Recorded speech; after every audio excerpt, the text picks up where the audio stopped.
You know, there are some secrets so heavy that they crush you from the inside.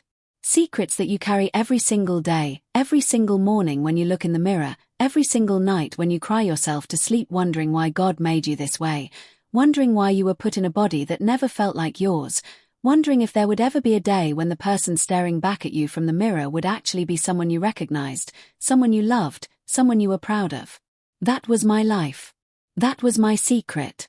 And today, for the first time in 32 years, I'm going to tell you everything.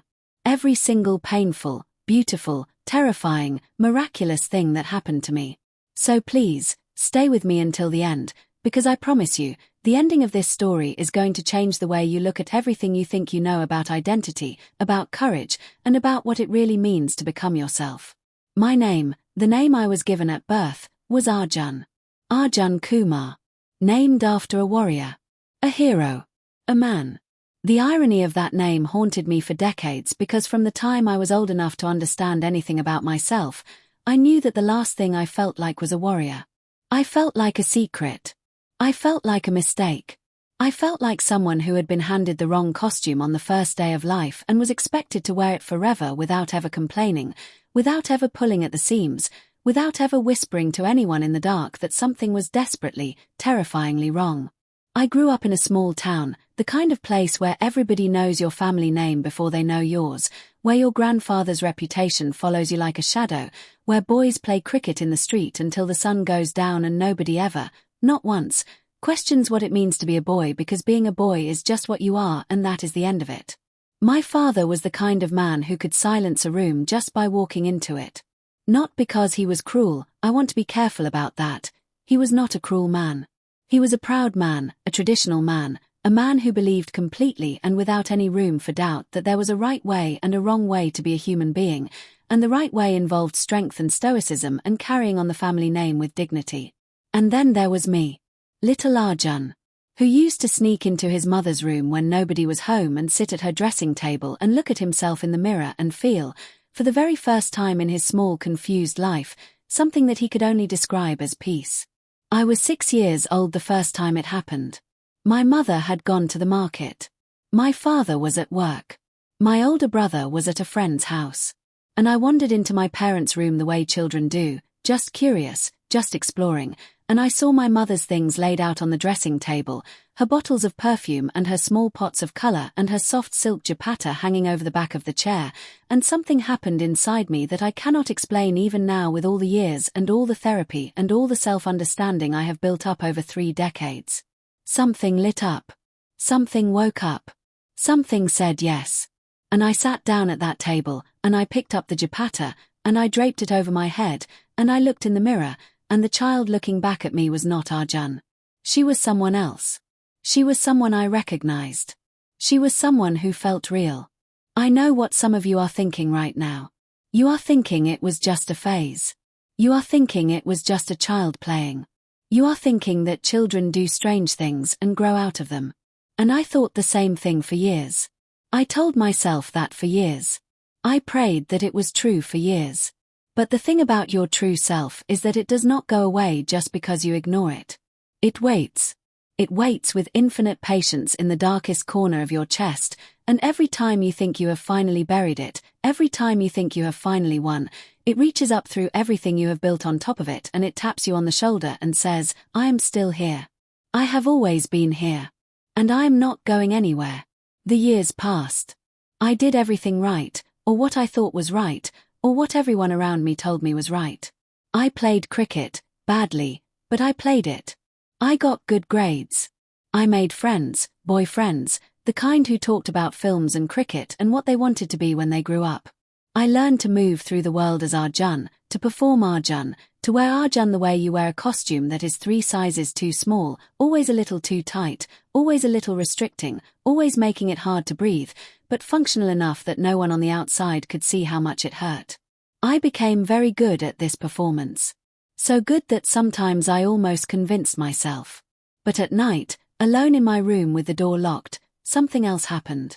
I had saved some money from my birthday gifts and I had gone to a shop 2 towns over where nobody knew me and I had bought a small bottle of nail polish, the cheapest one I could find, and a single tube of lip color, and I kept them hidden at the bottom of my school bag under my textbooks. And at night I would take them out and sit in front of the small mirror above my study table, and I would paint my nails the softest pink you have ever seen, and I would put the color on my lips, and for those few minutes, in that small pool of lamplight, I would breathe.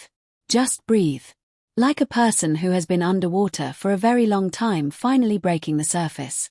And then I would hear a sound somewhere in the house and my heart would stop, and I would scramble to remove everything, and I would lie in my bed with my heart pounding so loud I was sure everyone in the house could hear it, terrified, ashamed, and also, underneath all of that fear, more alive than I had felt all day. By the time I was 15, I had a name for what I was feeling, sort of. I had found the internet, the early internet, the slow, cautious internet of shared family computers and careful browsing, and I had typed words into search boxes with shaking hands and found communities of people who described experiences that matched mine so precisely it felt like reading my own diary.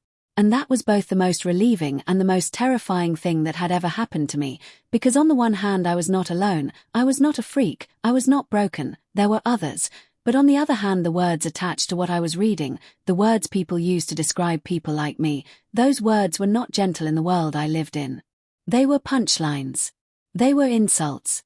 They were the kinds of words that got spray painted on walls and shouted from car windows and used to justify violence. And I was standing in the middle of a small traditional town with a father who valued dignity above all things and a brother who was the picture of conventional masculinity, and I made a decision.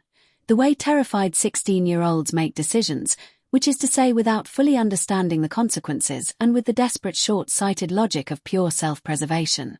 I decided to be Arjun. Completely. Totally. Permanently. I decided to bury the girl at the dressing table so deep that even I could not find her anymore. I went to college in the city. I studied engineering because it was practical and respectable and as far from anything that might allow me to be soft or expressive as possible. I made friends with boys who were loud and confident. I wore plain clothes, always. I cut my hair short. I joined the gym. I built a version of Arjun that was so polished and so convincing that I began to receive compliments on my steadiness, my calm, my maturity. People said I was grounded. They meant it kindly. They did not know that what they were calling groundedness was actually the stillness of something buried alive. And then, in my second year of college, I met Priya. Priya was funny and sharp and kind in a way that did not feel like performance. She saw through people, but she used what she saw to be generous rather than critical. We became friends first, genuinely friends, and then something more, and when she told me she loved me I felt two things simultaneously. I felt something warm and real, because I did love her. I loved her deeply as a person, as my best friend, as the human being who made me feel most seen. And I felt a cold wave of terror, because how could I let someone see me, truly see me, and still be hiding the most fundamental thing about myself from them? I told myself it did not matter. I told myself that this, right here, this was what I had been waiting for. A good woman who loved me. A life that made sense. A way to finally close the door on everything that confused and frightened me about myself. We got married 4 years later. My family was overjoyed. My father shook my hand and looked at me with something I had never seen in his eyes before, something like pride without reservation, and I held on to that look like a lifeline. For 2 years, I was Arjun in a way that felt almost sustainable. We had a small apartment in the city. We both had jobs. We had dinners with friends and weekend trips and all the furniture of a normal happy life. And at 3 a.m. when Priya was asleep, I sat in the bathroom with the door locked and I cried in a way that I cannot fully describe, the kind of crying that does not have a specific reason you can point to, the kind that comes from a pressure that has been building so long you have forgotten what it would feel like to be without it. I tried to stop. I tried therapy, careful therapy, the kind where you do not say the real thing, where you talk around the shape of your problem without ever naming it. I tried exercise. I tried long hours at work. I tried prayer. I tried everything that is supposed to fix a person who is not broken, not in the way that can be fixed. And then my mother got sick. It was sudden and serious, and I went home to be with her, sleeping on a cot in the corner of her hospital room while she recovered, and one night she woke up in the small hours and she looked at me with those eyes that mothers have, the ones that see everything, and she said, "Arjun, you are so tired. Not your body. You. And I tried to make a joke about the cot being uncomfortable, and she put her hand over mine and she said, I see you. I have always seen you. And whatever it is going to be all right. I did not say anything. But I cried, silently, turned toward the wall, and she held my hand through the whole thing without asking a single question. I do not know if she knew specifically. I do not know if she was speaking about something she had named to herself or just about the general shape of her child's suffering. But something cracked open in me that night. Some wall that I had been building and maintaining and reinforcing for 26 years developed a fracture, and light started coming through, and once light starts coming through a wall like that, you cannot stop it. It finds every crack. It gets everywhere. I started being honest. Slowly, carefully, at first only with myself. I bought a journal and I wrote in it in handwriting so small it was almost illegible, as if making the words smaller might make them easier to bear. I wrote down things I had never said out loud, not even to myself in the privacy of my own mind. I wrote, I think I am a woman. I wrote, I have always known this. I wrote, I am so afraid. And then I wrote something that surprised me, something that rose up from somewhere underneath the fear and the shame and the years of performance. I wrote, I deserve to know what it feels like to be free. I found a therapist, a real one this time, the kind who specialized in gender identity, and I drove 45 minutes across the city to see her in a neighborhood where nobody knew me. Her name was Dr. Mina, and she was small and calm, and she had a plant on her windowsill that always needed watering. And on the first day I sat in her office and I said nothing for almost 20 minutes, just cried, and she did not rush me or reassure me or say anything false. She just sat with me. And when I finally said the words, when I finally said them out loud to another human being for the first time in my 30-year-old life, she nodded slowly and she said, okay. Good. Now we can start. What followed was the hardest year of my life and also, paradoxically, the year I felt most alive. I learned things in that room, things about identity and about the difference between performance and personhood, about how much energy a human being burns simply sustaining a lie about who they are, about what it actually means to be yourself in a world that has very specific ideas about who you are allowed to be. I started to understand that the girl who had sat at her mother's dressing table at 6 years old was not an aberration. She was not a phase. She was the truest version of a person who had spent 3 decades learning how to hide. I had to tell Priya. I knew this from the beginning, but the knowing and the doing were separated by a distance that felt, for a long time, uncrossable. I rehearsed conversations in my mind hundreds of times. I played out every possible version of her response. I feared her contempt. I feared her anger. I feared, most of all, losing her, because she was my best friend, and the thought of her looking at me differently was one of the only things that had ever made me feel something close to despair. I told her on a Sunday evening in November, sitting at our kitchen table with 2 cups of tea going cold between us. I had made a plan and then abandoned the plan and then started again, and in the end the words just came out, not in the order I had rehearsed them, not with the composure I had practiced, but raw and real and shaking. I told her about the dressing table at 6 years old. I told her about the nail polish and the mirror. I told her about the journal. I told her about Dr. Mina. I told her that I was a woman, that I had always been a woman, and that I was terrified, and that I was sorry, and that I loved her, and that I understood completely if this changed everything. She was quiet for a long time. Long enough that I had to look down at my hands because I could not bear to watch her face. And then she said something that I have replayed in my mind almost every day since. She said, I know this took everything you had to say to me. And then she said, I need time. And then she reached across the table and she squeezed my hand once, hard, and she got up and went to the bedroom and closed the door. That night was the longest of my life. But she did not leave. And in the weeks that followed, she went to therapy herself, alone and then with me, and we had conversations that were sometimes painful and sometimes strange and sometimes so honest that they felt like surgery, necessary and brutal and clarifying. Our marriage changed shape. But it did not end. What she said to me eventually, after months of all of that, was that she had fallen in love with a person, and the person was still there, and she needed to figure out what that meant for her, and she was going to do that work honestly, and so was I, and we were going to be honest with each other every step of the way. And that was enough. That was more than I had ever dared to hope for. I began hormone therapy 18 months after that first conversation with Dr. Meena. I want to describe this to you carefully because I think people sometimes expect this part of the story to be simple, a switch that gets flipped, before and after, ugly duckling and swan. It is not like that. It is slow and strange and sometimes uncomfortable and sometimes so quietly miraculous that you feel like you might not survive the joy of it. Changes came gradually. My skin changed. My body changed in ways that felt, for the first time, like it was moving in a direction that made sense. I grew my hair out. I started wearing clothes that fit the person I actually was. I chose a name, the name that had been waiting somewhere inside me for 3 decades, and I told Priya first, because she was the first person I wanted to hear it said out loud, and she said it back to me. She said my name, my real name, and something in my chest rearranged itself permanently. I told my brother next. He is 3 years older than me and we had never been especially close, more parallel than intimate, and his first response was silence and then a kind of blunt confusion that he worked through out loud in front of me, which was uncomfortable but at least it was honest.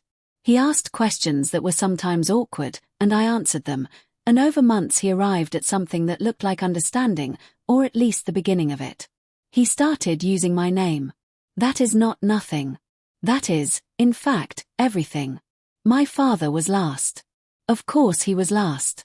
How do you tell the man who named you after a warrior, who shook your hand at your wedding with pride without reservation in his eyes, who built his whole idea of you on a foundation of what he understood you to be, how do you tell that man the truth?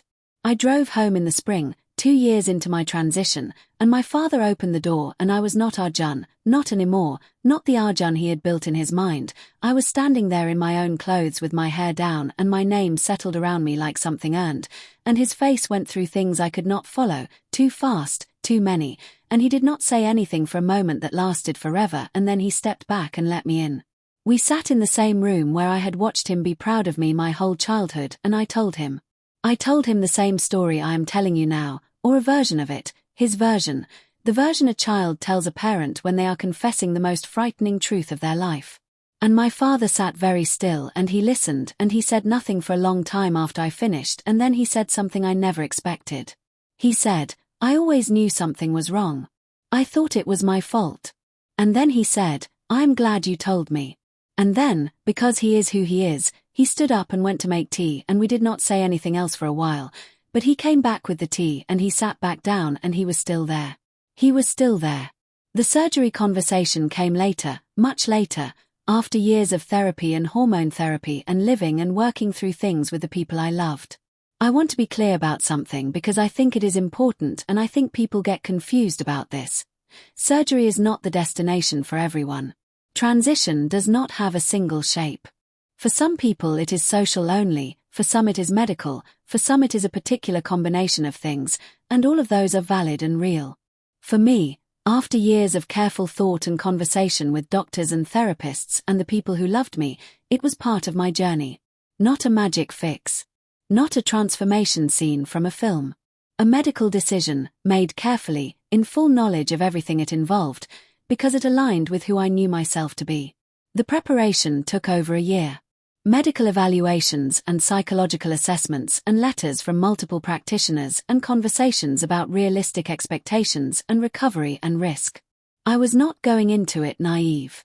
I was going into it as informed as it is possible to be, with Priya holding my hand at every appointment, with my brother on the phone more in those months than in the previous decade, with my mother, recovered and fierce and small and magnificent, telling me at every opportunity that she was proud of me, those exact words, every single time, I am proud of you. The day before the surgery I sat in the hospital room and I thought about the 6-year-old sitting at the dressing table, and about all the years between then and now, and about the weight of all that hiding and all that longing and all that silence, and I felt something strange and unexpected. I did not feel afraid. I felt grateful. Grateful for everyone who had stayed. Grateful for the doctors who had made this possible. Grateful for my own stubbornness, for the part of me that had refused to disappear even when I spent decades trying to make it. Grateful for the fracture in the wall and the light that had come through. Grateful for Dr. Meena and her plant that always needed watering. Grateful for Priya who had done the hardest work of her life alongside me. Grateful for my father who had come back with tea and stayed. Grateful, above all, to myself. To the girl who waited. To the person who refused to not exist. Recovery was long and difficult, and there were days that were harder than I expected, and moments of doubt and moments of pain and moments where the practical reality of what I had done felt enormous. But there were also moments, small quiet moments, of an alignment so complete and so profound that I did not have words for it and still do not, really, except to say that it felt like arriving somewhere I had been traveling toward for my entire life. It felt like coming home to a home I had never been in but always somehow known. I am 32 years old now. My name is not Arjun. My name is Anika, and if you say it I will answer. I work at the same company, in a different role, with colleagues who have been, for the most part, more decent than I feared. Priya and I are still together, and what we have built through everything that happened is the most honest relationship either of us has ever known. My father still calls me on Sundays. He does not always get things right, and I do not always expect him to, but he calls. My brother came to visit last month and he brought his children, and his daughter sat on my lap and called me Anika auntie without any instruction from her parents, and I had to go to the bathroom and take a moment to myself because I could not let a 7-year-old see me fall apart from happiness. I am not going to tell you it was easy. Nothing about this has been easy. I am not going to tell you that everyone in my life came around or that there were no losses, because there were losses, real ones, people who could not find a way to stay, and those losses are real and I carry them. I am not going to tell you that the world outside is simple or kind, because it is not always either of those things. What I am going to tell you is that it was worth it. Every frightening step. Every honest conversation that felt like jumping off a cliff. Every single moment of courage that I had to manufacture from nothing because I was more afraid than I had ever been in my life. It was worth it because on the other side of all of it is a person I recognize. A person I am proud of. A person who looks in the mirror and feels, for the first time in 32 years, that the reflection is true. You asked at the beginning whether a sissy boy can become a real girl. And I have been thinking about that question the whole time I have been telling you this story because the question itself is complicated and I want to answer it honestly. The word real is doing a lot of work in that question. Real as opposed to what? I was always real. The girl at the dressing table was real. The person hiding in plain sight for 3 decades was real. The fear was real and the longing was real and the love was real and the courage, when it finally came, was real. What surgery gave me was not reality. Reality was always there. What surgery gave me was alignment. The outside matching the inside. The body finally being a home instead of a costume. And can a sissy boy, can someone who has been told their whole life that they are one thing when they know themselves to be another, can that person become who they truly are? Yes. Yes, with the right support and the right time and the right courage. Sometimes not all at once but in pieces, yes. Not because surgery made them real. But because they were always real, and they finally let themselves be seen. If you are carrying a secret like mine right now, if you are sitting somewhere reading this or watching this with your heart in your throat because some part of what I said landed inside you like a stone landing in still water, I want you to hear this. You are not broken. You are not a mistake. You are not alone. The journey is hard and the world is complicated, and I cannot promise you that everyone will stay or that everything will be easy. But I can promise you that somewhere on the other side of honesty there is a life that fits. And you deserve to live it. My name is Anika. I am 32 years old. I am a woman. I have always been a woman. And I am, finally, completely, and without apology, home.